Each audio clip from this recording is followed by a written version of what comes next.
Yes, people, welcome and welcome again. You don't know it is the new thing out here, the Premier League zone. As you don't know, the man himself there, JT, Presser, Kishan, the man, Simon, Jordan. Big up on yourself, thanks for forward over here. I understand you're kicking off the new show over here. Yeah, the Prem Zone. JT from Sports Blem, Kishan from 433 Presser aka Simon Jordan from outside of the tower. Talk sports. Big up yourself, presser. The man with a voice. You understand? Yes. I mean, the rhythm of bongs.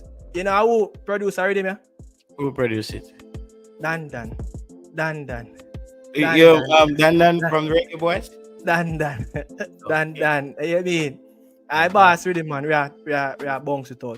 You understand? As we're there. With the Prem Zone, understand, tomorrow, championship, road all ball over the weekend. But when we're ready for the big game, we are going now, the Ipswich and Birmingham. When I zone in. I saw that Omari Gray is in the starting lineup for Birmingham. Yes. Yeah, bro, I had three different sports on my screen happening. Yeah. Understand. But with there, man, presser, Wagwan, you want to see something before the rhythm close out? Not really. Just I look forward to the show, So yeah. You're zoning pan the championship kickoff. Omari in the squad? I haven't seen the squad as yet. Rest of them no watch them small ball game, them man. I mean, I think Omari start, but I think them are a great start. Omari missed the last preseason game before this. So Omari. Maybe they're planning this scene if you're gonna move him. Omari Hutchinson is not even in the squad. That's crazy. So with Forest and Brentford. So yeah. And I think his manager did say something about it recently too.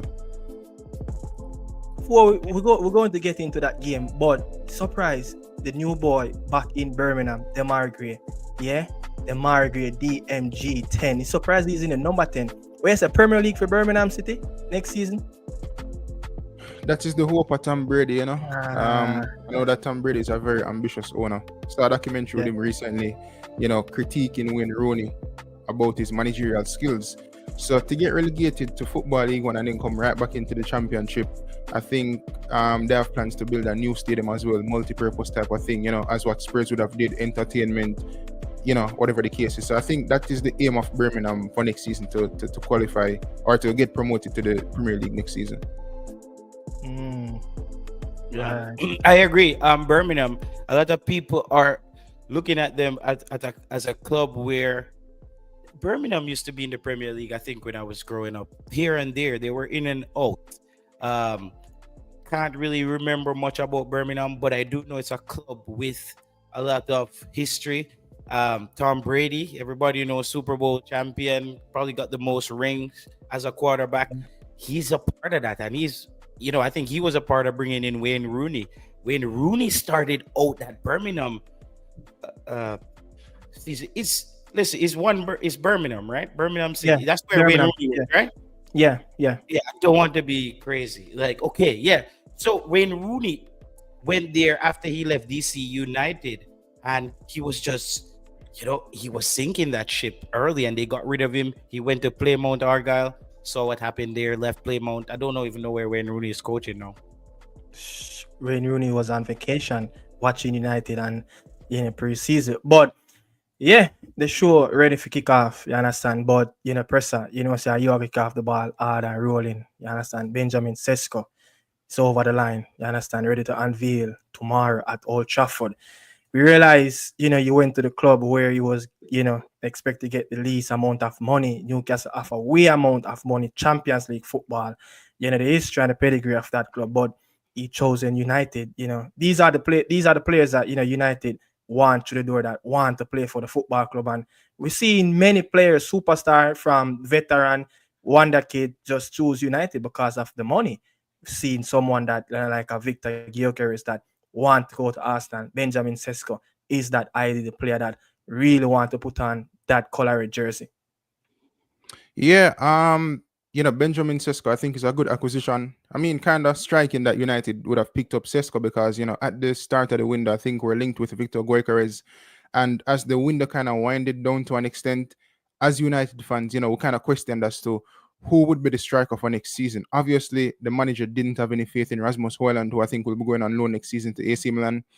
And we were linked with the likes of Nicholas Jackson, Vlahovic from Juventus. Watching Fabrizio Romano, and almost every day, Fabrizio said that Juventus or his agents would have offered Vlahovic to United on maybe 2 or 3 occasions, right? Ali Watkins was linked, which I wouldn't have a problem with Ali Watkins. So United made a pivot, they made a U-turn. They went in for Benjamin Cesco, who again I think is a wonderful acquisition. I think he's 22, 13 or 14 goals in the Bundesliga last season. And the interesting thing with Cesco is that he declined higher wages at Newcastle United to come to Manchester United. And I think I was saying to somebody recently, how many players in the last couple of years come to United with trying to lower their wages to facilitate the move? He took less wages to facilitate a move to Manchester United. So I think that speaks to who Benjamin Cesco is and what he wants to accomplish at United. And I think one of the key factors as to why he came to United as well, I think most players who come to the club, they want to be etched in history as, the players who took United back to the promised land in a sense. So I think at the end of the day, that is one of the reasons as to why Benjamin Cesco chose United, the history and, wanting to be the main guy to get United back to the top. Presser, I was watching some exclusive, goals. I think was all of his 30 plus goals in the Bundesliga, for RB Leipzig, and he was giving it off his left, his head, his right. He have very close feet inside of the box. Something similar of what Ravin van Persie, that bring to the table at United at that time. Even at Dimitrov, Berbatov, but he's nowhere close of that first touch of a Dimitrov, Berbatov. Yeah. But it seems like he's a player that can really develop and mold in that department as well, that not just waiting for the ball, he can actually create his own opportunities inside of the box. And you will say he will give us everything, aerial powers, fox in the box, running behind with his speed. And that's something that, older player as well. He's a quality player, more all-around than Rasmus Højlund. What do you think?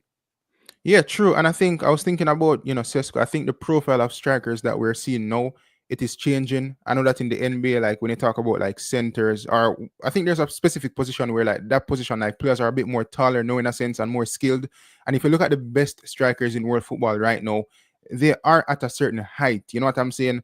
I know over the years that, Robin van Persie was quite tall, to be honest. I mean, you've always had tall strikers, right? But more recently, we see a bit more tall in a sense in terms of the Isak, Cesco, Ekitike, Erling Haaland. When you think about the best strikers in world football, they're very tall, very strong. They have a good skill set in terms of, just holding up the play, bringing teammates into play, creating something out of nothing for themselves. Isak is good at doing that. Nicholas Jackson is good at doing that as well. I mean, not the tallest, but I have to mention Nicholas Jackson's name, but that's what they're good at, so we're seeing a different profile of strikers now. And I think in terms of what we saw from Rasmus Højlund last season, it wasn't enough. And I think Cesco, obviously, with more proof in the pudding, being at Leipzig, being at Salzburg, those two Red Bull clubs, so oftentimes they are good with developing players. The only one thing about Benjamin Cesco for me is RB Leipzig, they've kind of sold players recently who they haven't really worked out in the Prem, to be honest. Honestly, I don't want Cesco to be that guy. But Nkunku, he left with a high reputation, high expectation coming to Chelsea, didn't work out. And, I think you have maybe one or two more. I mean, Dani Olmo went to Barcelona, but, he's not doing the same thing as what he would have done in Germany. So, we just have to be mindful of that in a sense. And some of the German players in recent years who would have been signed to Premier League clubs for like expensive money, they also wouldn't have worked out. So hopefully Cesco doesn't fall in that bracket. Yeah, but JT, I bring in the fold right now because a player like Rasmus, and Cesco, them being compared a lot. You understand? But when you look at Rasmus, some rookie season in the Danish league as well, coming off of the back of one season at Atlanta where he scored like 9 goals in the Serie A. But Cesco is coming in with a high profile like 22. They already have 4 seasons in the league at the top level where he played Champions League 4 times, already in his career, so not just 4 appearances, but in 4 different tournaments, for RB Leipzig and also Salzburg as already. But I give you something right here, 120 plus games in the league in 4 consecutive seasons and 46 goals. And he had like 4 seasons in the Champions League where 30 plus games, 7 goals. For 22, that speak volume rather than Erasmus. Yeah, you're right about that. For 22, I think that's massive because that tells me he's punching above his weight class, he's punching above his age group. And so at 22, he's hitting 24, 25 levels. So the hope is when he hits 25, you got a striker that's peaked and is just ready to get you the goals. The English Premier League, though, I always have to just let people know, like, just those German league. I'm not so sure about the French league. Spain, probably you can leave Spain, Italy, and impact in England. There has been players who impact from Germany in England, but I just believe that the German league is a bit softer. So I'm very cautious about players and their stats when they come out of Germany because just something else about the way the football is played there that they're not being challenged on the same level like in the Prem, where we saw even like Bailey and those guys had to up their game and then another notch. Can Cesco up his game another notch in the Prem? Even if you're playing a Fulham, it's gonna be a test. If you're playing a Bournemouth, it's a test in the Premier League. It's not like you're playing some club in Germany that's just really at the bottom of the table. The Premier League, you got to fight for every game. Is he that guy? I have to wait and see a bit.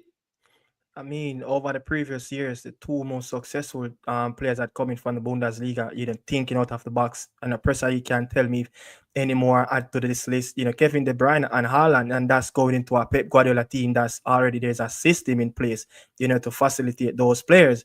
But you think JT because of the style of play in the German Bundesliga, where everyone just playing open football and free mining, where they just take care of the ball and not worry much about the tactics and how to close on 1v1 rather than a prem they choose to close on 1v1 the space they're running behind.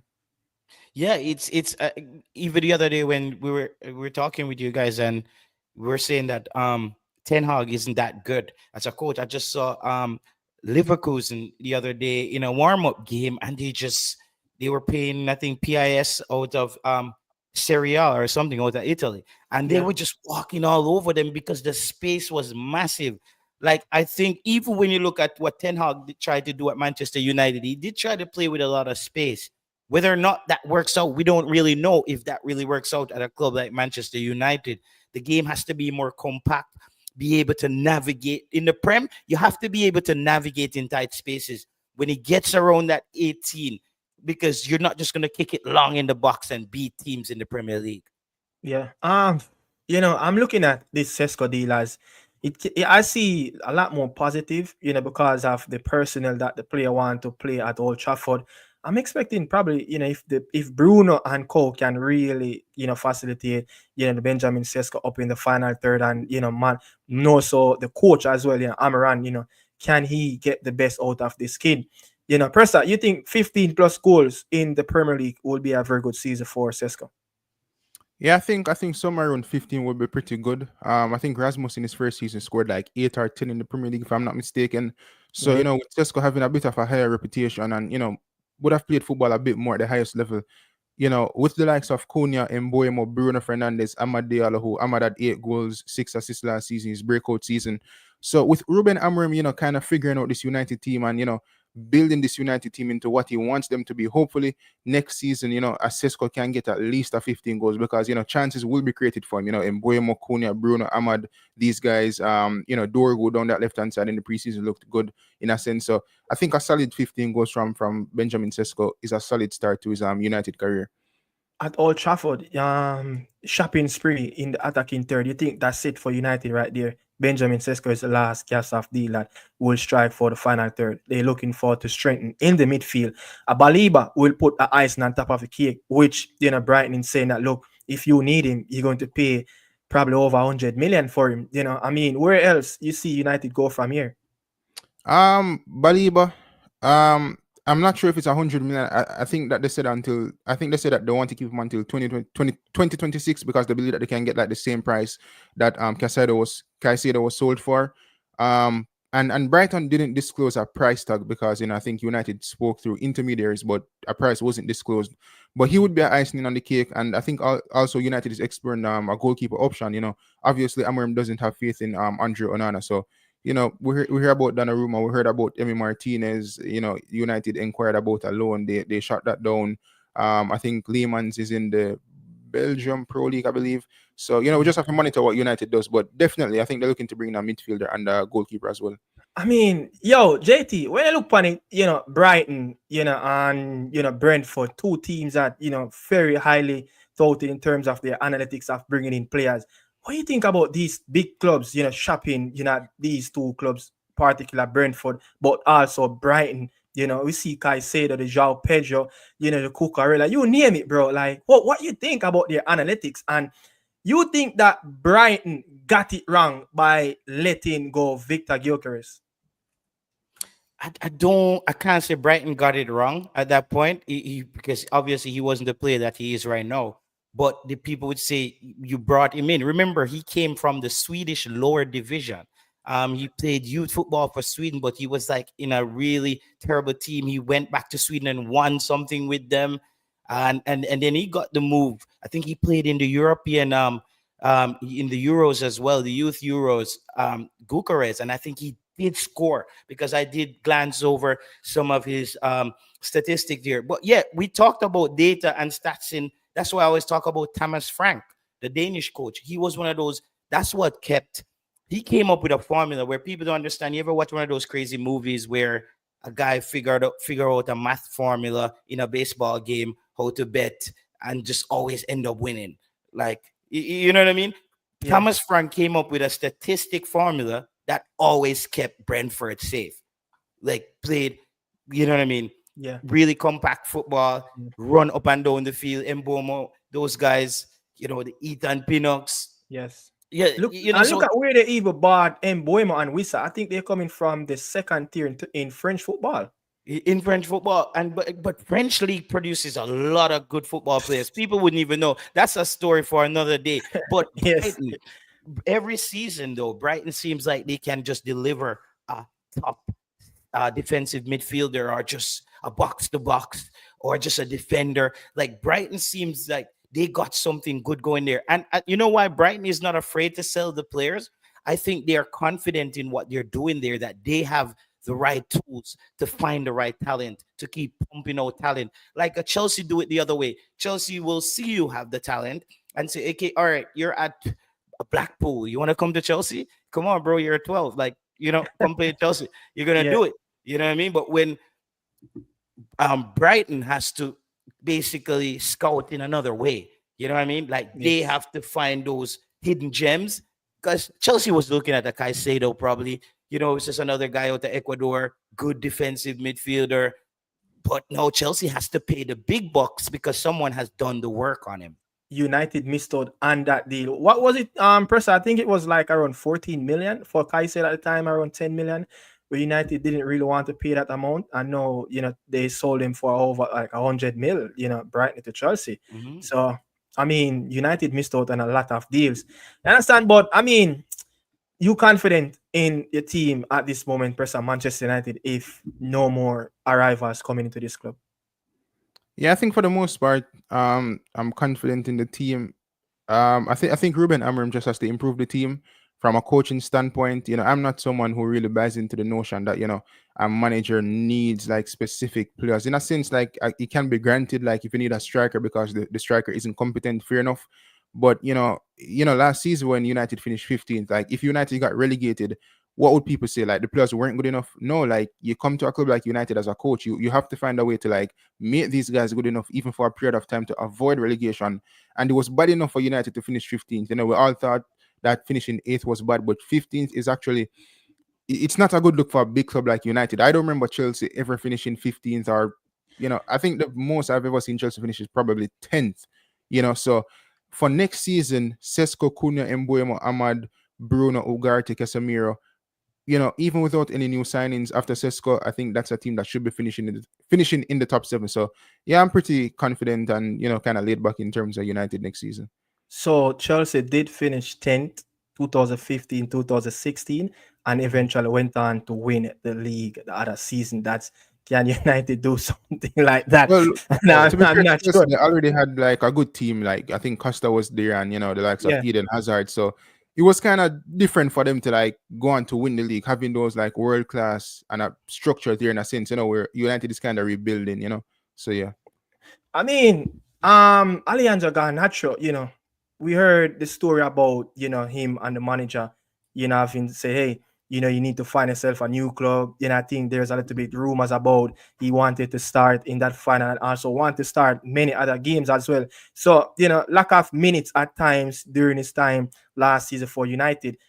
Going to Chelsea, JT, is he setting up himself, of sitting on the bench and not getting that game time that you wanted at United? Who's Alejandro that? Garnacho. Garnacho. No, I'm sure if you're gonna move a player like that, there's gonna be clause in his contract where he has to play.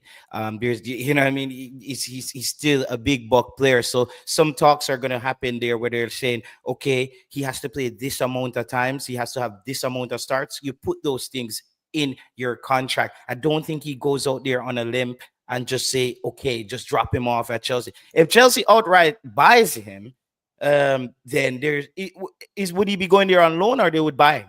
That's I a mean, permanent deal. it's a It's permanent a deal, permanent deal. Hopefully it's a Oh, permanent deal. I think that would be. I think Garnacho for me needs to go to Italy or like or Germany for a bit. I just feel I like mean, he prem too early. He's not ready. He's not ready. I don't think it's a case where the premise too early because we have seen bits and pieces of Garnacho. I think his problem is his attitude, you know, and yes. that's one of the main reasons as to why he's out of United. Him going to Chelsea, he complains about game time at United. A lot of youngsters in recent years, they have been lucky to be at United in the sense that we offered them first team football, like just putting them straight in. Kobe Menu, Alejandro Garnacho, Marcus Rashford over the years, Jesse Mhm. Lingard at one point. I'm sure I can go on and on about youngsters from the academy that would have just went straight into the first team. The likes of Arsenal, City, Chelsea, and Liverpool, all those youngsters, they bed them into the team with limited minutes until they become a full-fledged player in a sense, right? So Garnacho, he got a lot of game at United. Fair enough, I thought he should have played the final. He didn't play. But to throw your ties out the pram, as they would say in England, to do that is absolutely ridiculous, right? Going to Chelsea, we have seen how Chelsea would have dealt with players over the years. There's no guarantee when you go to Chelsea. You have to perform to get your spot. And with a team with so many talents, it's very hard to break in. He Garnacho really has to stand out next season if he's going to play football. To be honest. And I heard that, Mariska will be going with that same type of system where you play those three hardcore midfielders in that midfield and drift Cole Palmer out on the wing. And with Cole Palmer drifting out on the wing, there's only one spot, per 11 per game as well. So who would that be? Is it be Neto, and Kunku, And Ricardo, bro, I don't think Chelsea gets rid of Madueke to bring in Garnacho. Like, I don't think those players, like, the talent gap is massive. You get me? I said, like, Yeah. I don't think it's a massive talent gap where you're like, Garnacho is so much more better than Madueke. Let's get rid of him and bring in Garnacho. I think Garnacho is like a Jadon Sancho kind of last deal where you were supposed to be a good player at Man U, and we're like, you could come to Chelsea and kick some football for a summer. That's what's going to happen. Chelsea is not going on a permanent for a Garnacho. I don't see it. After getting rid of Nicholas Jackson, they're on the chopping blocks. Like, Yes. unless Garnacho is really better than what I'm seeing out there. And I mean, You know, I Chelsea, mean, we have seen under the Bowley ownership, they get rid of players after one season. João Felix was after one season. He was on loan there. They purchased him, didn't work. They just moved him on, So, yeah. I mean, where you see Chelsea getting Garnacho, JT, going this season? Where I see Chelsea. So Chelsea is there's two problematic teams in the Premier League this season for all the Premier League hopefuls. So these are all the people who think that their club is going to win the Premier League. If you're not a Chelsea and a Man City fan, you should be concerned about those two teams because I think if those teams start playing well consistently, teams like Arsenal, I know have some bad games in them. Liverpool as well last season had some games in them.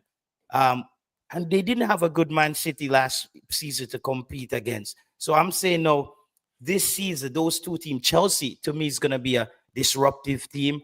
I think Tottenham is gonna be a disruptive team as well. Though they lost Madison, still Yeah. think they're gonna be problematic, especially if you just have them as Tottenham. I'm And I telling think you, Kulikeski is out as well for now. One Mhm. of their best midfielder of last season. So where they will fit in as well. So Tottenham kind of on the brink in terms of qualities in that midfield, you know. So let's see, what's that going. But with Todd Bowley, JT coming into the league, something similar to what Roman Abramovich did. We're going to touch on that a little bit, later in the about the PSR. Um, what you think about these baseball contracts, 7, 8 year deals, stretching it out, I mean, At Chelsea, right? yeah, like No, so Chelsea have a strategy, right? So yeah, Chelsea, the more you stretch the deal and you give people long deals, you don't have to pay all that money up front. mm-hmm, That's what a lot of people, and that's where people sometimes want to say, look, Chelsea's kind of tricking the system by, like, if they actually had their contracts in 3 year contracts, like, they would have got jammed up like everybody for just spending too much. But Chelsea seems to give players these long contracts and just organize it in a way where it just doesn't breach anything. But they have their model at Chelsea, bro. It's been working. I listened to a program on BBC the other night, and they were talking about Chelsea is one of the clubs that to build the most clubs in Europe by the yeah, amount of talent they let players, go each yeah, summer. yes, they do have a reserve team where that Mm. team cannot come nowhere near the first team. That's just a team that the loan squad, that's a perfect word, the loan squad. These guys, you remember a guy that used to name Kakuta? Some of these guys are even sold for millions of dollars. And if you look at how many players that Chelsea have sold already, Mm. this season, it close to probably 100+ million already. Yeah, yeah, yeah, yeah, With yeah. Jao, the ex-player from Leicester City, all these players, Borja. How is it that Chelsea can get these players off the books as quick as possible and getting arrivals when, Because first I Chelsea want is a you factory, tune in bro. and yeah, I Chelsea, mean, how they Chelsea do is it? a factory. It's a factory. They have a system set up where we get them in, like they do John Whisper's age, the 17, whatever, if they your parents. Because even last night, the funny thing about this guy, like, he's a scout in England, and he broke it down to me, like, in a way, with just like whole money at every step of the way is what the decision is about. They, like, when they scout a player, there's few people call and said, yo, look at this guy. If those people say you're good, like, you're in. You know what Yeah, I mean? I mean, I yeah, said, really? So sometimes it's not even a scout that comes and look at the player. You know what I mean? He's a guy who sees and say, okay, you see, he has the touch there. Well, his left foot, his right foot. Oh, you saw it.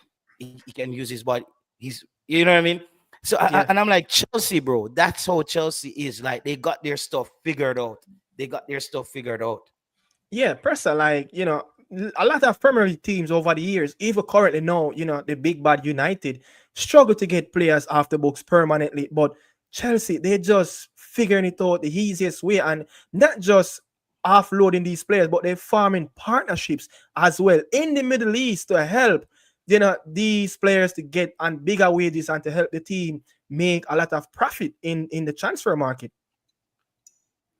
Yeah, it has to be studied in terms of how Chelsea goes about doing their business. I think from the academy standpoint as well. I think a couple years ago there's this thing where I'm not sure if they got a fine for it or whatever the case is, or there was a rule implemented, like the amount of loan plus Chelsea had out. I think it was like 30 something or 40 Yeah. something, right? And over the years we've seen the likes of Reece James. Well, I don't think Reece James ever went on loan, but Mason Mount, Yeah, Tammy Reece James Abraham. went on loan at Reading, I think, or Wigan Athletic, one of those clubs. Okay, so Yeah. Reece James, Mason Mount, Tammy Abraham. We have seen a lot of youngsters from the academy over the years, and even now, Paez, I believe he's going out on loan.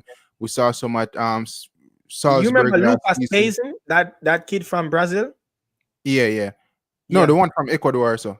No, Lucas Payson. Remember that kid that came up through the Brazilian youth teams, I think, after Neymar them and Coutinho played in the youth Oh, he's World Cup for Brazilian? Brazil. Yeah, Lucas Payson. No, not Kenji Paez. Lucas Payson, way back in, I think, Jose Mourinho's second stint at the club. I remember Charlie Musunda and those guys, so. Yeah, Charlie Musunda, yeah. So they would have went on loan on a couple of occasions, right? And then they would have went on to sell these players for like a good I mean, it's huge profit, because you get them for nothing basically when you get them from the ages of 4, 5, 6, 7, 8. Tammy Abraham came in, scored 15 goals, then they sold Yeah, him to like what I think it was Roma for like 50 or something around that figure, right? yeah. Mhm. In terms of the higher earners, like I just don't know. Nkunku, Nicholas Jackson might be going to Newcastle United. They want about what 70 million pounds or something, and clubs pay these prices or they pay this money for these players. João Felix went to what Saudi. I don't know how Chelsea does it, but they do it. And they tend to send a lot of players to Strawberry, right? I think Yeah, I in think it's recent an times. affiliate. It's an affiliate club as well. As Chelsea, Strasbourg, yeah, Strasbourg. I Salzburg, think yeah, Strasbourg. yeah. It's an I think affiliation Whisper went to between. Strasbourg at one time. I think. Yeah, I think he went there for like some training session, for a few days, and he returned back as well. What I want to touch on, I want to touch on the Omar Hutchinson. Currently watching the Ipswich game versus Birmingham. He left out of the squad. Back to back. Now, is it that JT that something close in the pipeline that this is a player that what 3 goals and 2 assists? I think in the Premier League last season didn't really did much where you will say, okay, he's up to the Premier level, but potentially he's showing that you kind of mind buffering that. Look, this player is not in the squad tonight playing versus Birmingham City. I'm not really concerned. I think it's just precautions. The player, listen, Omari Hutchinson is like like how Brighton would have a talent and people want him. That's Ipswich's talent. They paid a lot of money, remember, to get him from Chelsea. He was on loan and they bought him. They had to spit the money out and buy him when they went up to the Premier League. So now they're not trying to give away this player for $50. So anybody who wants Omari Hutchinson, they're saying, okay, we'll keep him out of training and we keep him sharp. If we're Nottingham Forest, if it's a Newcastle United, you're just gonna have to pay up. That's just how it goes. You're just gonna have to pay up. And Omari Hutchinson is not just a player where he's an England international. You can tell me you have 10 I'm going to players tell that you again, he's a youth internationally. you, but I you know said what I that. mean. Man. Yeah, You you know have what to I put mean. that, don't come with the senior thing, He's a youth Bro, I international. think if he goes to the Prem, he gets Yeah. a call for England immediately. Wow. And this is why I said that. I think what him and just looking at that game, what him and Jonathan Rowe did in that Yeah. game, I Yeah. think if Tuchel said, I need 2 young players in my team who's just raw but still there, I think he's one of them, dog. Like, look around. Yeah. I don't really know anybody else like in England that does what he does, really. Is it that Kishan, that Omar Hutchinson worth a lot more than Liam Delap? I mean, Chelsea had a 25% sell on class that it doesn't matter what price they sell him. Chelsea have to get their 25 piece, and these are the type of business that Chelsea have done over the years. They are not just making money in upfront, but these deals that they sold players in the last 2, 3, 5 years, they're still profiting from a lot of these deals. But with 25%, on the sell on class, how much you think, Ipswich will be selling this player for? Because they need their profit as Look at some of his stats there. XG 2.9, 3 goals, 2 assists in 31 appearances. I don't think Omari Hutchinson is not about stats for me. It's what I've seen. Remember, he even scored a big goal in a game against Manchester United, I think, last season. Was it? He had a goal. Who was that? He had- Was it Liverpool or one of I the think he big scored teams? against United. It was Yeah. United. Yeah, Yeah. he did score a good goal against Manchester United. So when I look at the stats, nothing really jumps out. Lot better stats down in the championship the season before Yeah. the loan Yeah, season. he But was nothing critical special. in that promotional season. Yeah, He nothing was nothing major. But he's like Gibbs White kind of guy, right? From Nottingham yeah, Forest. yeah. It's like those players. I put him and Gibbs White and those guys in the same league as guys, and Saka a little bit above that. Yeah. What's your takes? What's the value of Omar Hutchinson at this time? Kishan. Well, I try not to buy in the transfer value of players. I think no, it's kind of like nothing much to be honest. But for a player like Omari, I would suspect around the 30-35 million pound mark. Tyler Diblin is going for like what 40 million pounds. I think They that's want what close to 60 for Transfer Tyler Dibley. market still only have him at what 22. Yeah, so Dublin is going around. I think Southampton wants like 50. Based on like potential. Well, based on these youngsters in a sense, club sell based on potential, right? And then they will include like sell on classes and these different type of things. So for me, I think Omar is like around 35, 40 in a sense. I mean, Anthony Ilanga just went to Newcastle. Newcastle for 55. He had two great seasons with Oh Forest. wow, yeah, So yeah. yeah, yeah. So Omar for me is So around would the you 30, say that 35 Anthony million mark. Ilanga? Would you say Ilanga's season? How do you compare those two players' season? Who? Ilanga and Omari Hutchinson. I If mean, you had, Ilanga by far the better season, you know. But you mentioned something. Omar for me isn't really a stats guy. I don't think he's at that stage as yet yeah, to that's a produce. I think he'll eventually get there. The same thing for Morgan Gibbs White. A couple seasons ago, he was at Wolves. Wasn't really doing anything, and he went to Forest, became the guy he is now. But if you look at Omar closely in terms of what he did for Ipswich, on the ball, but not really getting the goals or stuff. He was very integral in. Yes, they didn't stay in the Premier League, right? But I think Ipswich, I think they gave a good account of themselves, right? mm, So for me, what he did on the ball and off the ball, the runs that he would have made off the ball, and creating space for teammates, linking up play, playing on the counter and the transition very quickly. I think it was a key guy for them last season. Again, the stats doesn't reflect it, but he's one of those guys where he doesn't have to get like goals and assists to like impact the team in a sense.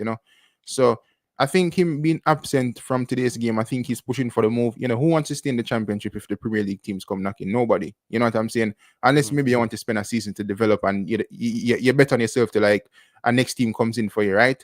So it's just like with Dan James, he pushed for a move at the time, back when he came to United. So Nottingham Forest with Nuno and Brentford with a new coach, he'll definitely want to get that move So, for next I'm season. gonna put you in the hot seat. Which one of the clubs you think will be better off for Omar? Forest with European football, or go to Brentford where Keith Andrews, you don't know what's going to happen. Well, if what's the coach of Spurs now? Thomas Frank. Thomas Frank, yeah. If Thomas Frank was at Brentford, I would say both clubs. But now looking at it, with the unsurety of Brentford and what lies ahead, I would say Nottingham Forest. The coach Nuno, he has a good track record of building players in a sense, right? When you look at his Wolves team when they came in the Premiership, the likes of Pedro Neto, Diogo Jota, God rest his soul, Podence, all these guys, man, Raul Jimenez, he developed them into what they are today. So credit to Nuno. And you look at this Nottingham Forest team, a couple seasons ago, they would have flirted with relegation, right? You look at the Yeah. type of football they play now, they kind of stick it up against the big teams, developing Anthony Ilanga, Morgan Gibbs White has been transformative. Spurs would have wanted him. That move didn't work out. City wanted him at one point in time, strong interest. So there are a lot of players that, Nottingham Forest that Nuno is responsible for in terms of getting them to the stage that they're at now. So for Omari's development, you already did it in the championship. You did well integral in terms of Ipswich getting promotion. So I think going to a Forest under Nuno, replacing Ilanga in a sense, is the key or the big move that he should be making to that club. Again, if Thomas Frank was at Brentford, I would be like, Brentford or Nottingham Forest, because Thomas Frank also has a good track record of developing players like such as the Wissa and the Brian Boyman, Noah Gordon, many other guys as well. Yeah, I do think that at Forest, I think Forest will be the better option. But it's crazy that they put up 35 million on the board and it got rejected immediately. I know Forest have some very good bucketive, from that Greek owner. But for Brentford, I think going to Brentford, it's like at this moment with him, signing a permanent deal at Ipswich where Yeah. everyone having Brentford to be flirting around with the I relegation mean, as less Keith can pull off something out of the rabbit hole. to put it this way, if Wissa leaves for Newcastle United, then Omar needs to avoid Brentford at all cost. You would have lost two of your best players in Mbuemo and Wissa. That's your front two, basically, in a sense. You know what I'm saying? Like Mhm. two main guys. So Remember the start of the Premier League yeah, season, these two guys scored like Brentford first 8 goals. yeah. I mean, and I don't see, Kevin Schade, the German, or Thiago Rodriguez, the Brazilian that's coming over from the Belgian Pro League can really keep up that standard as less. They're going to prove us, wrong that look, we can do it. You don't see Where's the those. Brentford coach coming from? Which club? He's coming from, I think, the fitness coach.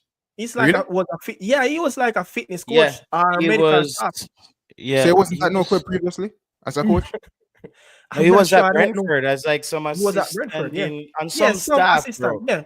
Yeah, some Yeah, staff. So So it's why and Brentford play that risk? bro. This is why everybody's saying that Brentford has been having a planning to have a massive grand market with relegation.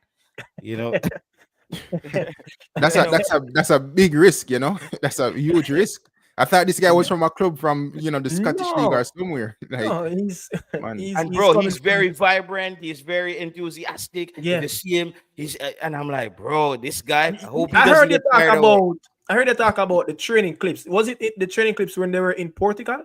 You saw as well, JT? I'm not sure, but he was just on the players and he's very hands-on and he just looks like he's ready for the job. I just Yeah. hope it's not a situation where we're talking about Sam Allardyce at week 12. to be honest, players don't like that type of jovial thing with managers. I think I players, don't like it. yeah, players like want serious managers because once you're jovial and laughy in a sense and giddy, Yeah, they take that as a sign of weakness. And I think he's relatively young as well. He looks young, so he yeah. has to be careful in the job as well. And I think for Brentford, what they've done over the years in terms of staying in the Prem, developing players, obviously they want to continue that, but it's a big risk in terms of It's appointing this guy giving to the giving grade. players Thomas piggyback Frank. rides and Yeah. stuff. So You know, he's come on, bro. he's a Irish, what I'm seeing. He's 44 years old. He has no track record in terms of this role as well. But in his playing days, he played for Bolton, Milton Keynes, Duns, Watford, Brighton, West Brom, Ipswich, Okay, all Blackburn, right. Hull So he City. So played yeah, football. yeah. I So he mean, played football. Yeah, I'm going to have to do some research as to why him. I yeah. mean, He played why? football. Because you So know he what played. you know why that guy has that guy has a lot of respect in that building. Got to be. Somebody in that building would have seen his talent and say, Or listen, is it a case where being with them for I'm not sure how long he was there, but you think it's a case where like Thomas Frank would have molded him into a sense exactly. Maybe, as to why they trust him? maybe like when they, they have the setup where they're like, yo, when Thomas Frank comes in, like what even Rudolph Speed and them was trying to do, you put an Yeah, assistant under him and say, okay, this guy, you learn everything that Thomas Frank does. So if he doesn't come tomorrow, we have continuity. So maybe that's what's yeah, happening. yeah. Yeah, I mean, so we just talk about, about the transfer market. You just cannot study it at this moment. Pressa, talk about it earlier that Nicholas Jackson, to the Magpies for probably 70 plus million. That's just crazy for me. Who set these price tags for Nicholas Jackson and Coles? Who set these price tag? Like, would you pay? If I mean, look, you the big boys, yeah, for JT, you the big boys for Newcastle. Would you splash out 70 mil plus on a Nicholas Jackson? Everybody, Nicholas Jackson, make sure you send Pressa his game card, match card this season. As we said, people, Pressa is a secret Nicholas Jackson fan. Trust me. The does Pressa ball worth that amount of money? Yeah. 70. I even think Pressa would tell you that he doesn't worth that much. I look at him as a 55 maximum 55. 60 we could talk, but if we're talking 60, we start kick and scream. Like, yo, what the hell is happening? But to Darwin went me, for like 55. 55, right? See? Darwin Nunes went So around like 55, yeah. somewhere right there, and getting 60K per day. Yo, I want to be a footballer like Darwin Nunes. 65K per But day. heard the story. Newcastle is in for him. AC Milan is in for him. They're talking about Nicholas Jackson, Rasmus Højlund. We know that for the last couple of seasons now. The old ladies, Juventus, they want a striker. They want someone through that door. And Vlahovic would have scored double-digit goals in the Serie A. Kolo Muani didn't really hit the mark that Thiago didn't really want at the time. New coach came in, Igor, didn't really work out for any of the strikers. But when you look at the strikers that from Newcastle, you're not going to compare Nicholas with Isak, because what Isak did, it was just a phenomenal season that he had for Newcastle and beyond that. But the Santi Jimenez, for AC Milan, you will have the Tammy Abraham, you'd have Jovic. Where's You have Tammy these guys. Abraham now? Where's Tammy Tammy Abraham now? Abraham is down in Turkey with Ole Gunnar Solskjaer, Oh, Besiktas. he's in Turkey. Yeah. So Yeah, he had a AC really Milan, good stint. Was that at Roma at one point? yeah, he had a really good stint at his last club in Italy was Roma, on a loan deal. But Kishin, but when I look at it, Yeah, yeah, was AC Milan was the last club. AC Yeah. Milan. But Yeah, he was went at there and Roma I'm gonna. before that. Yeah, he was at Seven? yeah, he Yeah, was at Roma. Roma. Yeah, he was at Roma. That's where I Yeah, lost track yeah, of him. I yeah, lost he track was at of him Roma at for real. Roma. Yeah, I think he scored like 3 goals, in I the have to campaign. ask you though, Ricardo, and Yeah, you and Pressa, do you think that if he was still at AC Milan, would Thomas Tuchel take a look at him? No, hell no. no, I don't think so. Because he hasn't done anything in football. I think when he was at Roma, like about the last season or so, he picked up an injury and he just wasn't the same, to be fair.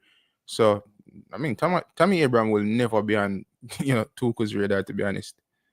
Yeah. Yeah. What's that center half name that the ex-Chelsea player for AC Tomori. Milan? Tomori. He was probably one of the when they won the season. He was one of Italy best center half in the league, and they just like they boycott him. You remember even when Chris Smalling was on top of his game, Yeah. at Roma, and he's like, "Hey, just give me a try," and nobody even look at him. So I don't think the coaches, but again, Tuchel is just a different kettle of fish. He's a That's like German. Mason Greenwood and Tammy Abraham right now. Yeah, he's that German, so he look at Europe as a wider scale than a Southgate would have done in the past. But when I look at it, AC Milan strikers combined together, yeah, those strikers would have scored 15 goals in the last season. Juventus, just between Kolomoani and Vlahovic, would have scored 18, but Nicolas got 13, but still missed 19 big chances. Is he the guy for any of those clubs that want him in Italy? I think he can be the guy. Jackson can easily score 20 goals in a season. Trust me. He puts himself in the position, right? Yeah. And I struggle to kind of figure out if it's a finishing problem or decision making problem.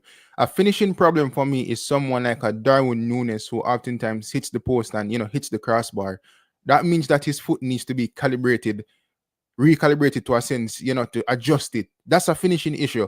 With Jackson, it's more like a dummy issue. Like, why go for the far post when you have the near post in a sense? That type of thing. Like, he just doesn't make the right decisions. I'm overcomplicate things, or more like, let me tell you, Jackson's a striker who gets caught in two minds, right?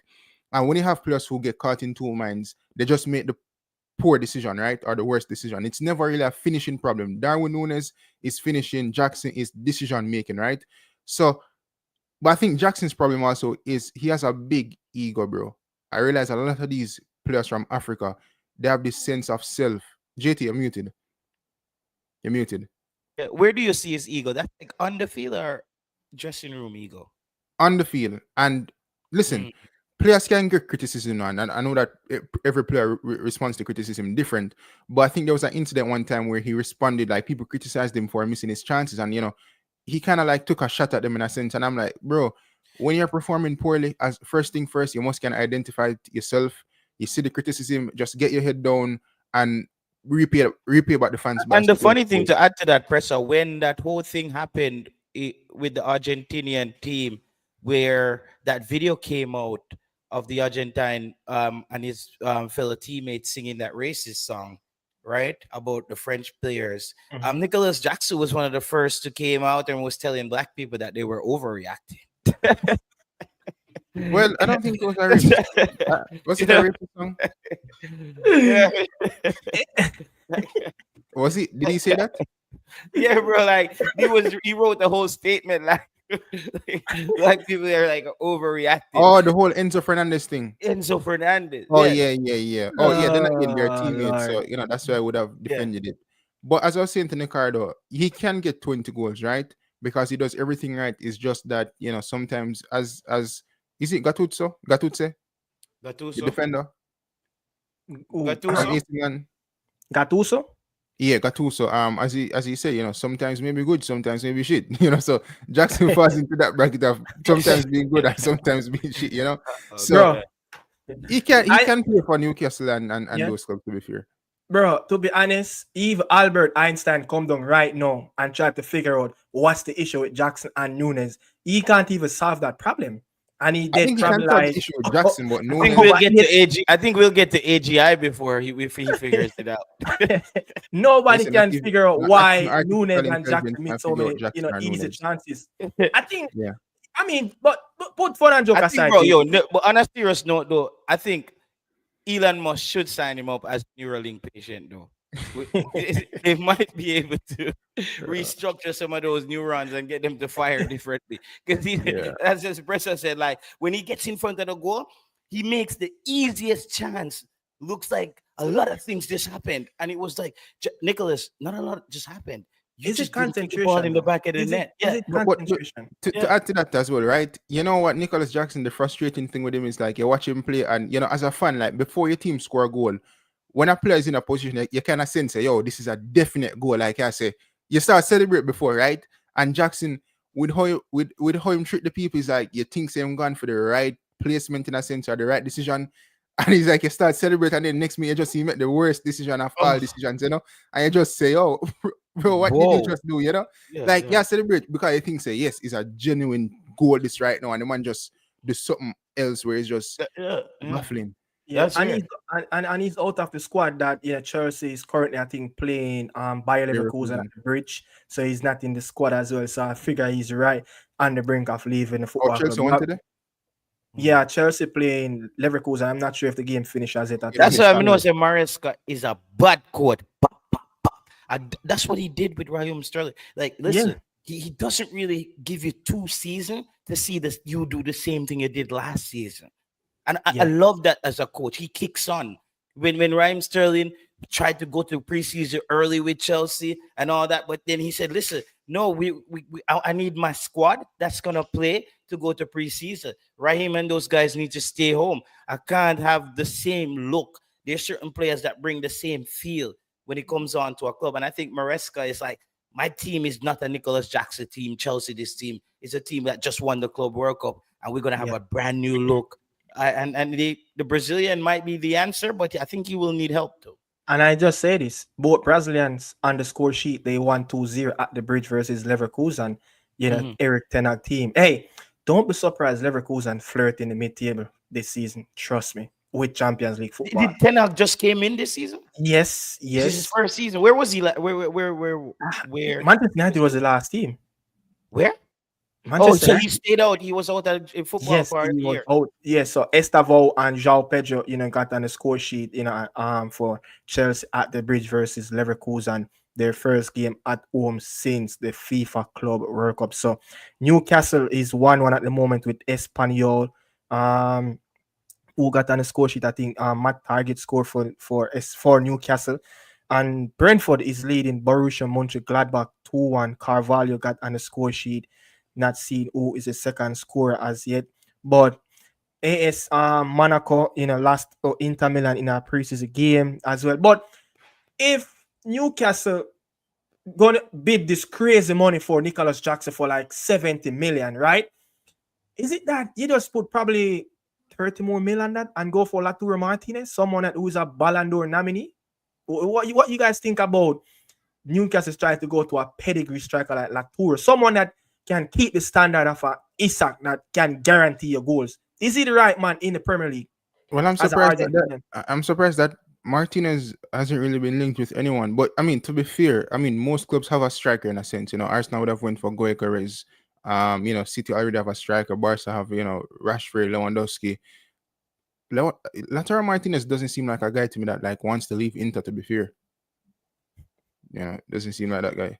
Yeah, I mean, he And, was and you got to be celebrating. careful when you start asking for those kind of strikers from those leagues. Again, can they hold up a Premier League season for you and start firing? Um, Spanish strikers, when you look at Costa and those guys, they came in, and the other guy who came in there at Liverpool was the Torres. Spanish striker, Torres. Like those guys worked out. But when you look, there's not a lot of, there's a lot of flops that come Yeah, into the Prem. There's a lot yeah, of flops that come into the Prem. Not necessarily saying that they were in flops in the Prem already, but when they yeah. try to bring in a striker, even Lukaku, some people might say he was like but he's a It was different it player wasn't for a case Belgium. where Lukaku couldn't manage the Prem. Lukaku just didn't want to move from Inter at the time, you know. Yeah, I think Mm. that was a So big yeah, issue. He just didn't really want, and he wanted that second chance at Chelsea. And they look, hey, Mariska wasn't even having that. I swear, hey, Mariska is a ruthless fella. You know, he Ruthless just coach. yeah, he just looks simple, but he is a ruthless fella in his own terms. You understand? But Raheem Sterling, I don't even know what is going on with Raheem Sterling at this moment. You know, Raheem Sterling again want to stay in London. Oh, which club in London is going to give Raheem Sterling that 300 plus RP, 50% of his salary if he's going to go out on loan? Fulham, you know, you have West Ham, you have Palace that is flirting in Conference League. Which club going to give what him what that think money? the issue with Sterling? You think the hunger isn't there because Sterling is 30. I don't believe that he can be finished at 30 for especially for somebody No, like no, Sterling. Yeah, nah. I no. think he still And it's got not some. like him have a lot of injuries as well. He's still a fit player. Mikel Arteta talk about his fitness that he's pretty fit as well. So I don't know what is it, Where is he but now? Where is he now? somewhere Chelsea. in Disneyland. The last time I saw him He was in still hasn't Florida. moved there, right? He's still on And the I move. I keep said, hear, I keep you know I always hear like Fabrizio talk about like the players who Chelsea want to move on like Jackson and stuff. But like at least in a sense you can hear about the clubs that they're linked with. But I don't see any clubs linked with Sterling. Not even like a Fenerbahce or Galatasaray. Yeah, Like as nobody bad linked as with him. Jadon but Sancho is, Pressa, he was Sterling said he want to stay in London. when did he say that recently? That's been it. When he was he want to move away from City. He want to stay in London. He want to go back and reunite with his people. Remember, he's from the era of where Queens Park Rangers is at, somewhere around the Wembley Yeah, era. that was like So his first club type of thing. he want to stay in London. There's not much club in London can facilitate that amount of money. I mean, based on football now, if Sterling was just leaving City, you would have a lot of big clubs that would take him based on performances, right? Yeah, However, the likes of Juventus or Bayern or AC Milan, they wouldn't take a chance on Sterling right now based on the fact that he hasn't done anything in the past 2 seasons, right? yeah. So Sterling's career is heading down a West Ham, Everton type of Yeah. situation, you know. So So you if think? he's willing to accept that, then fair Yeah. enough. Again, nobody's going to pay those astronomical amount of wages. So is it a case where Sterling is willing to like go out on a loan and Chelsea pay half and just to fully run down the contract to get all of his money? I think Sterling is one of those guys that will run down his contract to get all the money, to be fair. The one is I mean, Jamaican, bro. Like yeah. Jamaicans didn't walk away Yeah, from no money. Like, take yeah. care of the money for. I mean, but JT, you surprised that the Uruguayan left the Premier League, and not just the Premier League, but he went to the Middle East and getting 60K per day. Darwin Nunes. You think that any other squad would have really suit him out there in Europe? As I said, I don't think you're able to. I don't think the law allows to keep pet lions here in Europe. So we have to send him down there. We have to onboard him, and I think Darwin Nunes has come like he has come to realization like, bro, I'm a miss goal merchant. Like this is what I do. I just miss goals. You know what I mean? I have all the potential in the world, but you just give me two, and I just score a zero. Yeah, I just don't give you any, or I might score one. That's the only guy in the Premier League who will score half a goal. Is Darwin Nunes. He gets so close, and it's like a half a goal, but he just Yeah. never scores. So I think he should head out So, down to the Middle East. question: that game that he played and came on at St James Park versus Newcastle, and he came on and scored a brace. That Darwin Nunes doesn't show you that there's a player left back in him. No, you see that Darwin Nunes is that Yeah. girl who cheats on you, and you take her back every time, thinking she just changed. She just said, Ricardo, we're going to church Sunday. You know what I mean? Like everything is good. We're gonna get ice cream, food, and then you realize, like, you see me, one man just stop our foot, and she just gone again. Like she just jump in our car, and that's Darwin. I seen him had good games. That's what I'm trying to say. I've seen him had good games, but he always revert back to the player of missing chances. But go back to when he's playing in South America for his own Country. country. It's a different kettle of fish. It's like it's a Lukaku as new well bird. failed. It's like he leave that spirit over there, that other side of him in South America. And like, hey, the Merseyside will not ever, it will never see this side of me. It's only going to be the side of Uruguayan people going to see. So I don't know, man. But for a player like in the last 3 seasons for Liverpool, 35 big chance miss, 143 games. played, 40 goals. He should have at least 80 goals in the bank for Liverpool already. He Yeah, coming over from what, Benfica, as a highly touted striker that they bought him for like 80 million. Give thanks to Saudi nowadays, because Liverpool would never get close to 60 million for bro, him. and that's why I think Amarin probably was a bit scared of either bringing Gyökeres with him, right? Yeah, It's he's my thinking. The Portuguese league. I want to see Gyökeres. Can he give me that same intensity level from that league? Can he transition that in the Prem? Because yeah, think about it, you had this striker so many years in Gyökeres, like you've seen him develop, you saw him got better, and you're at a club where he could have even gotten him on a discount if they wanted.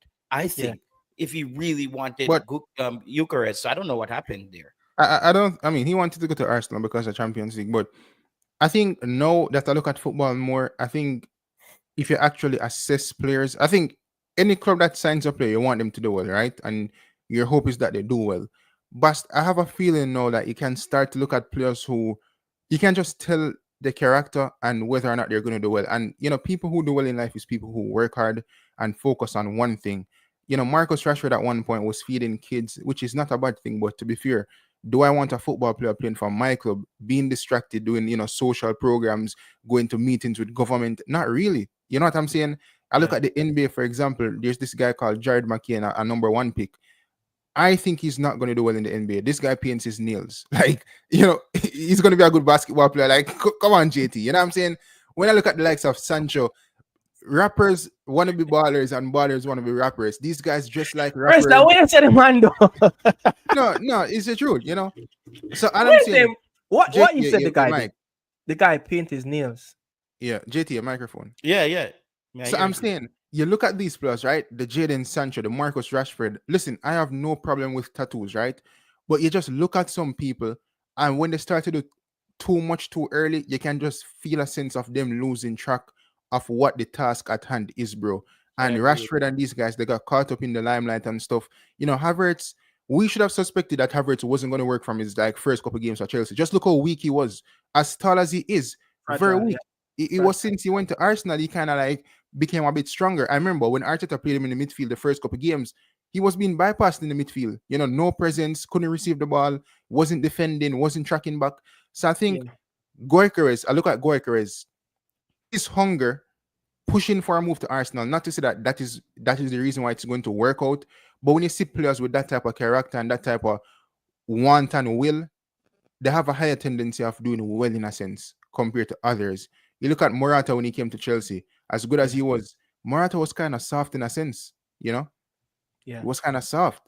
I want to touch on this special football club, a club that finished ninth, Bournemouth, and then Yuri, the Spanish coach, 56 points, just probably around 11 points away from, our 9 points away from not finishing a European spot. But before that, they finished like 13, 14. So the job that he came in and did, it's fantastic last season. But we saw, Kirkers went to Liverpool. We saw Dean Huijsen, went to Real Madrid.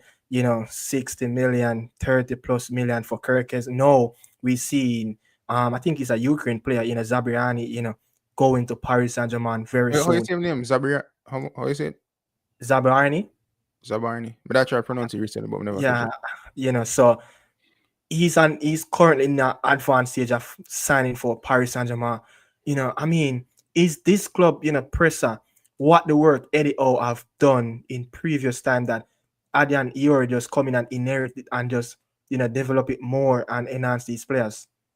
Yeah, Bournemouth, they were relegated on for they were out of the league for one season, right?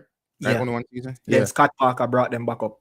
Yeah, and it was a frustrating situation as well. And if you remember the name of the guy, what's his name again? That he left Bournemouth and then he went to Newcastle under Eddie Howe. They had a falling out at Bournemouth. Is it Callum Wilson? No, man. The next one, it was a winger, a little short one. Oh, Dean Fraser. Fraser. Fraser. Ryan Fraser. Fraser. Yeah. If Eddie Howe see Ryan Fraser one of him, him need really if you deal with him, I will box him down, because that season when they got relegated, this guy even on contract decided not to play. How can you do that to a club? Facing relegation, you been one of their better players and not playing, bro. And the club got relegated. Not to say that he would have saved them, but he was one of their best players at the time. But in terms of Andoni Iraola and what he did with Bournemouth, it's a fantastic club.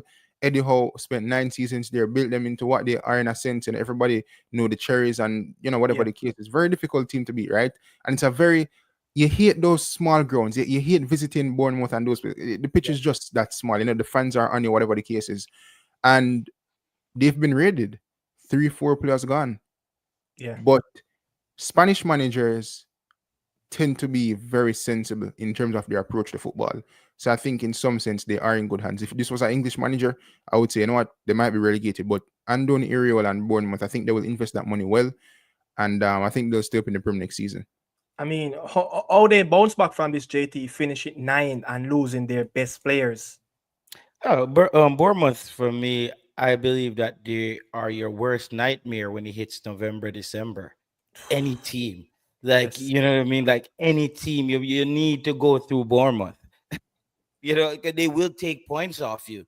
They just show up. Like I've seen, I had parlays where I get 8-9 games right, and is Arsenal supposed to beat Bournemouth, or or Man U supposed to beat Bournemouth, and Bournemouth just comes out, hammer them. I remember when Solanke was there. They were consistent but still unpredictable. That's Bournemouth is such a contradiction. Like they're consistent, yet they are unpredictable. I don't know if you get what I'm saying. You know what I mean? Like they will give you the best result this week, and you're saying Bournemouth's supposed to just handle business this week, and they don't. They like the English weather. Yes, unpredictable. Yeah. Yeah. Just unpredictable. But I haven't seen any recent incomings, right? But they did sign Petrovic, which I think is a good acquisition. So in terms of goalkeeper wise, I think they're in good hands, But other than that, they haven't really done much business, to be fair. I mean, I heard Brentford is trying to get Utara if the Wissa deal go through. You think? Oh yeah, saw that. Is this a German coach? Is at Brentford, right? A Spanish coach, Andan Iori. No, Brentford or Bournemouth. Oh, Brentford? Bournemouth Brentford Spanish coach.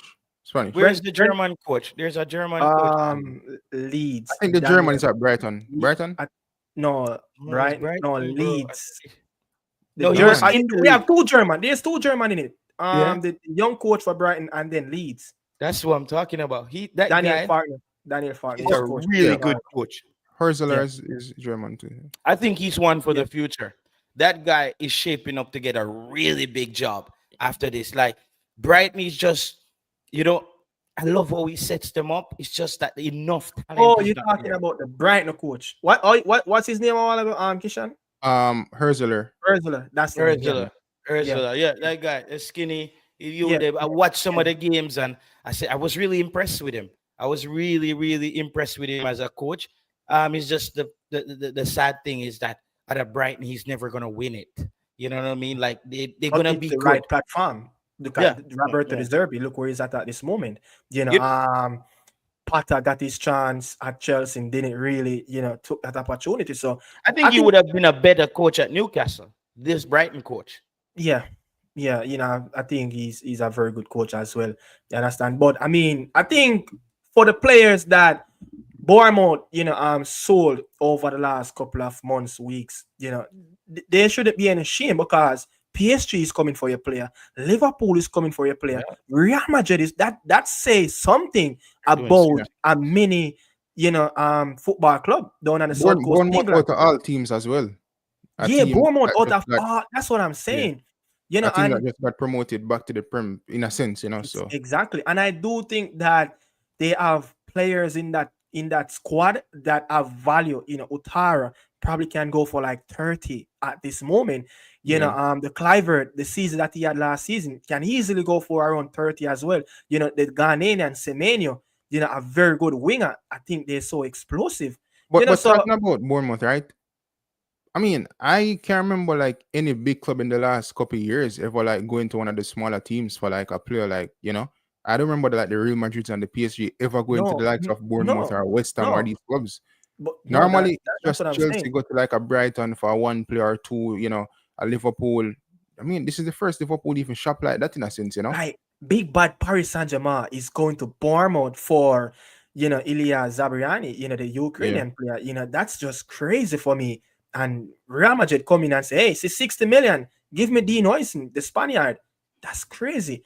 So there shouldn't be no shame to the game. But I want to touch on, something like the PSR of why these clubs, or how can these clubs get to the next level, JT, about, take away the big six. When you talk about like the Brighton, the Forest, the Aston Villa, Newcastle, with these money, with these owners, value around $950 billion, and they just cannot get it right because of the PSR. But listen to these statistics. Villa would have an increase, of last season, but for some reason it just didn't really materialize. But they still had 27 increases of Try their to revenue. explain the PSR to some of the people as well, so they understand. Because it's it's something where you have to be following the football to know what it is. Because people probably hear Yeah, Manchester City is in court today, but they don't really know it.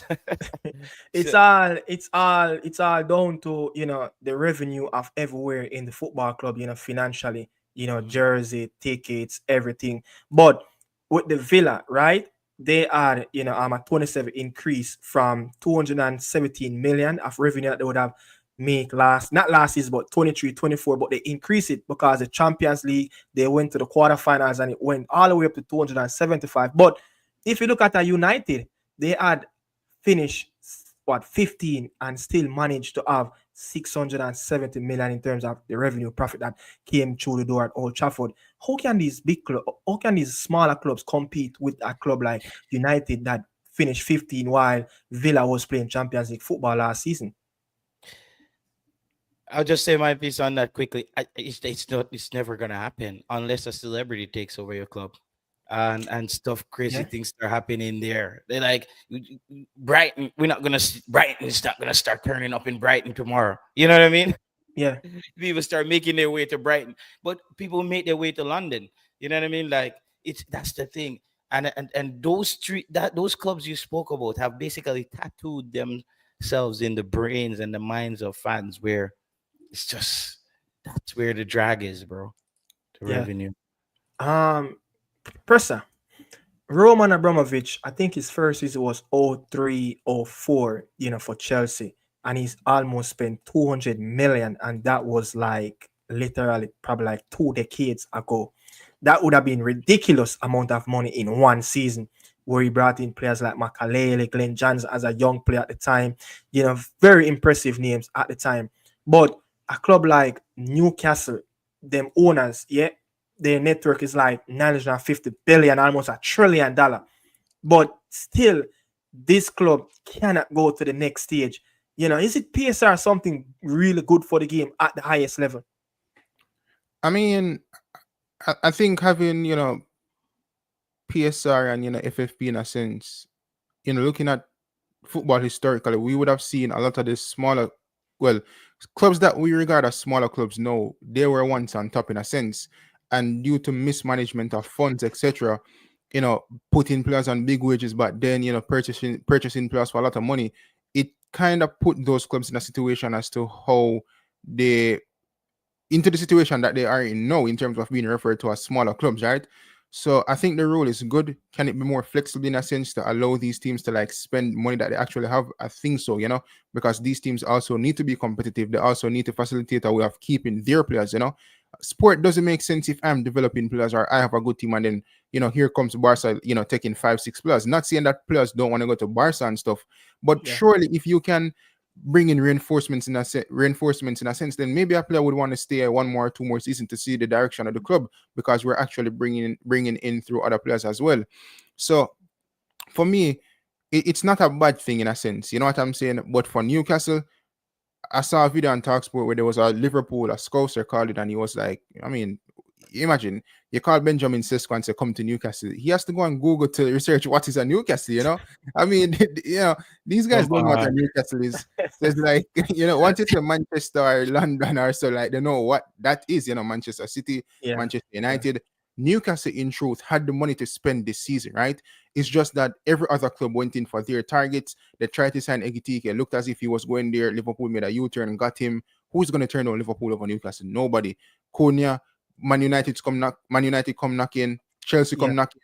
So they just have But to find a way to be able to do fix they it a need bit that earlier. face? Do they need that face for the football club in terms of a technical director, of somebody who have that famous, status in world football? Eddie, can he be that pull for that I Bro, don't think Eddie have that pedigree as yet to pull the big honestly, name. I know that football now is more structured in the sense that you have your football director and management or whatever the case is. Back in the days when Alex Ferguson and Wenger was signing players, these guys go to the host, knock on the door, yo, let's get coffee. Let's go here, let's have a discussion. I want you to come to the club. I'm not so sure managers are doing these things now. Managers will make phone calls and stuff, but sometimes you just have to go to a player and say, listen, I will kidnap you to bring you to this club. Make them know like you value them highly. You have to put something in their brain like, bro, once you can bring the likes of Tonali, which I mean, AC Milan didn't want to sell him. It was for financial reasons, right? But they still came at the end of the day. So I think Eddie Howe and managers of smaller teams, I think they have to get more creative, stepping out of their role in a sense and going to players, traveling the globe and talking to players, bring the family out for dinner. I'm not saying this will get players because again, when the likes of Barcelona and Real Madrid come knocking, it's rare that players will turn these clubs down. But something has to change in terms of how smaller teams operate in terms of attracting players in a sense. Somebody who is Gen Z has to find a way to like create something that smaller clubs can use to get players in a sense. I don't know what they'll do, but this is a football club that over the last 4 seasons have played the Champions League twice already. I remember they were in as loan with Dortmund, PSG, and AC Milan, and they were competing with a smaller squad compared to what they had now. It's quite difficult for Newcastle because historically speaking, back in the 80s and 90s, it was a big club, right? With Alan Shearer and some of those guys, right? Beating United to the title. But the thing is, Leicester City won the Premier League, right? And players still left Leicester City. So not even a Premier League title could have kept them there. They went to Chelsea, they went to Man City. So with Newcastle United, is like, as well as they're doing right now, going to back-to-back domestic finals, winning one trophy, that type of thing, qualifying for Champions League, like players like still look to the big clubs. And I guess that's just how football is. You build a name already and, players just, United finished 15th and players still want to go there. So it's just difficult, man. It's just difficult. Yeah. I want to get your perspective on this, JT, and this is the clip. But just quickly, West Ham have confirmed that Mikel Antonio has not signed a new deal at the club as a player, but negotiations are continuing over a future role. What is that future role? Future role. I think they're basically telling Mikel Antonio to hang it up now. Like, bro, what is this? Start taking your coaching badges and just hang out, bro. What is this? Is he going to be ambassador, technical advisors? What is he going to be at that football club? I don't know. That's a weird statement. I can't wrap my head around it. Negotiation is on the way, same in terms of. I don't think Mikel Antonio, nothing they could offer Mikel Antonio, he's going to take up. You know why? Mikel Antonio still wants to play the World Cup for Jamaica. Yes. Yeah. He still wants to play competitive football up to 2026. So I don't think they could encourage him. He's just not going to buy it. So I don't know what that is. Once he's not playing, he's out of there, bro. Is he a legend, though, for the Hammers? Is he a legend for the football club? Bro, I rate Mikel Antonio, I really have respect for Mikel Antonio as a Jamaican. Because as a Jamaican, I remember when Mikel Antonio came and played for us at a point where he was scoring a lot of goals in the Prem, where England would have at least called him for the bench. Yeah. He chose Jamaica. That was the season. I think that was the season he really peaked in at West Ham. No. Is he a legend as West Ham? I don't think he has done enough to be a legend. Just like if you ask me about Bowen, who's there right now, and he's getting the goals, and that guy got a lot of goals off Mikel Antonio working hard on scraps. Yes. If people watch how West Ham plays, especially under Moyes, I just don't think he's a legend. I think he was a top player who played for West Ham.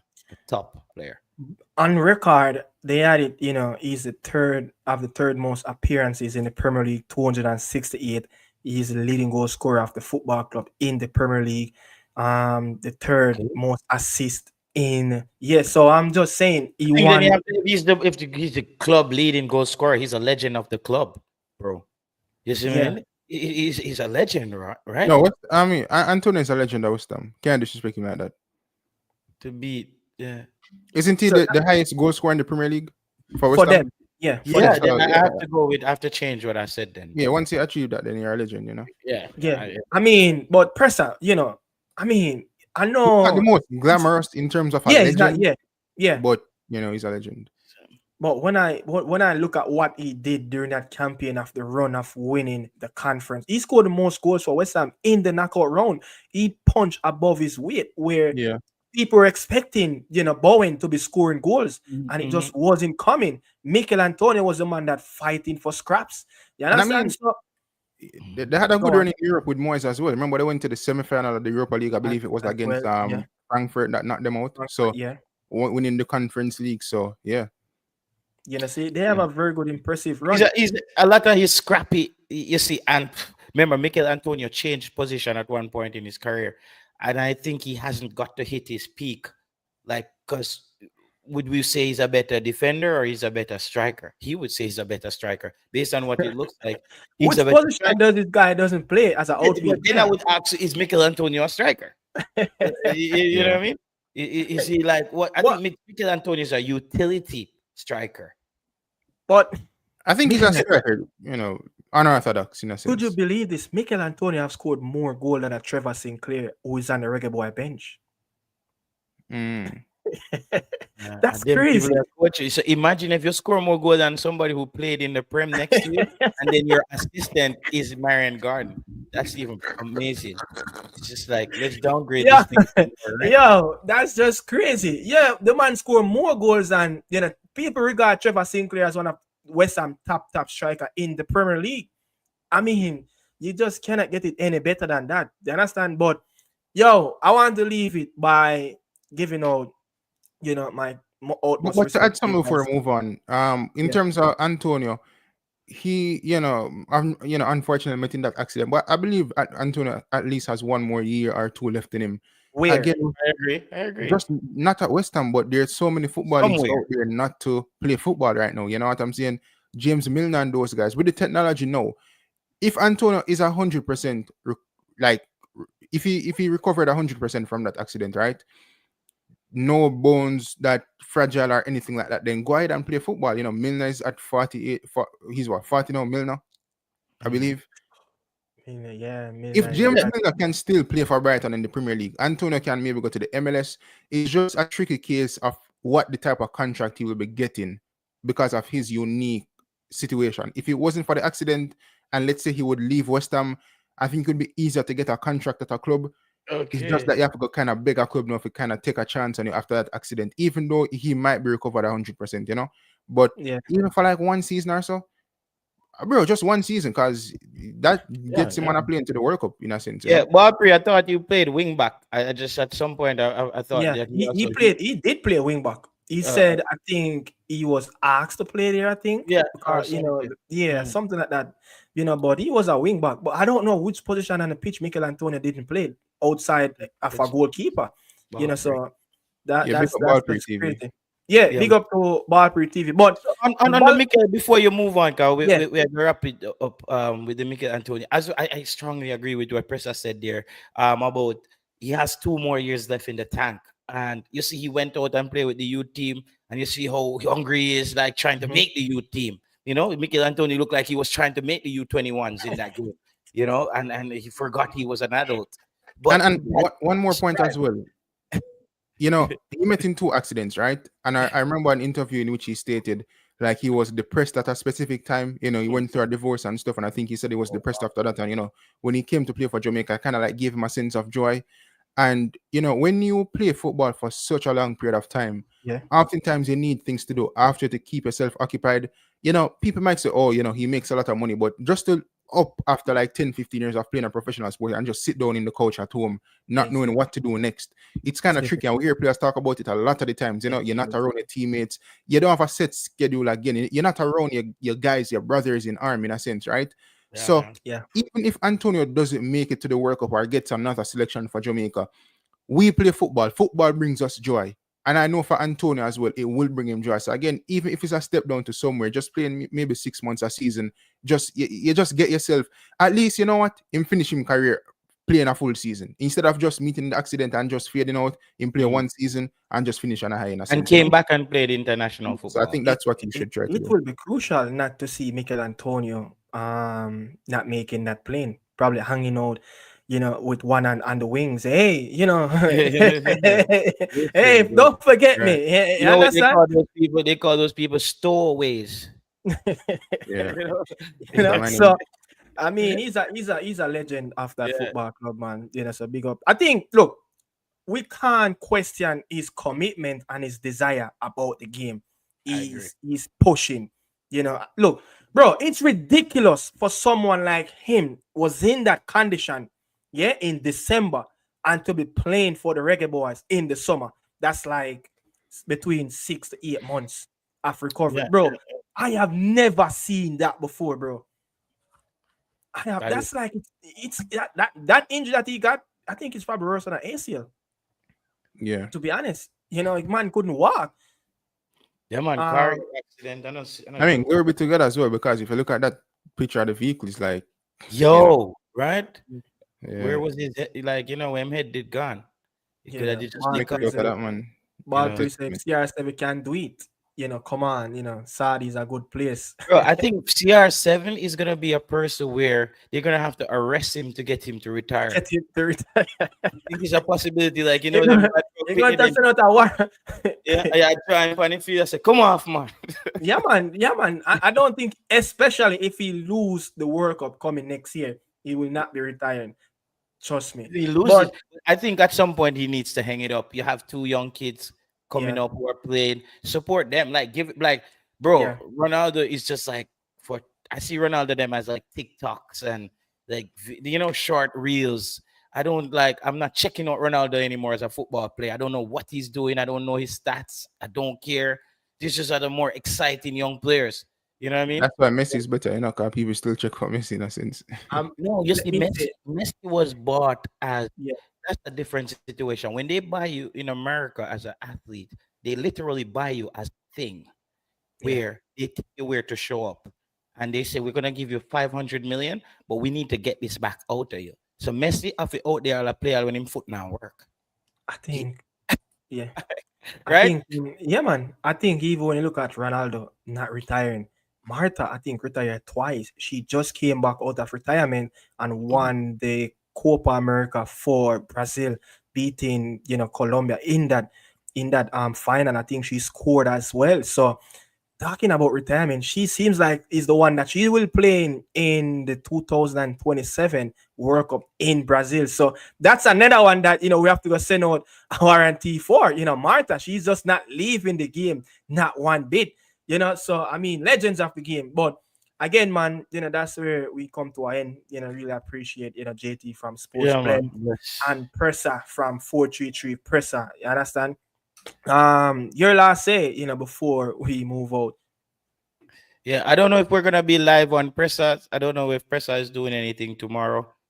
No, I don't know. But people, you will catch us back again. You're gonna always see us, as we say, we're building a vibe. We're teaming up and just putting out some good content on the Premier League. We all do our Jamaican, our CONCACAF local content. But this season, we decided, we are Nick them, like, we need to take on a new challenge. We cannot be some coward Jamaicans who just say, oh, we go and play some domino forever, Yeah. People, as when me and JT Rees and Pressa in the back room talking about, we are just some JPL players trying to get a contract in the Premier League. That's how he said it. Yeah. Richard King got a contract from the JPL in the Scottish League. We are trying to get a contract. Who is trying to replace Mikel Antonio at West Ham? Is it you, Pressa, or is it JT? I'm not a striker. I think Pressa would be replacing Nicholas Jackson at Chelsea. So I mean, we are just form a partnership with him down in Newcastle. So we are just some JPL players that in this space that's trying to get that big money move to a Premier League club. Yeah, to a Premier League. I were like, bro, we're already playing in the JPL already. Why not? Why not? Yeah, why not try to try to get scored?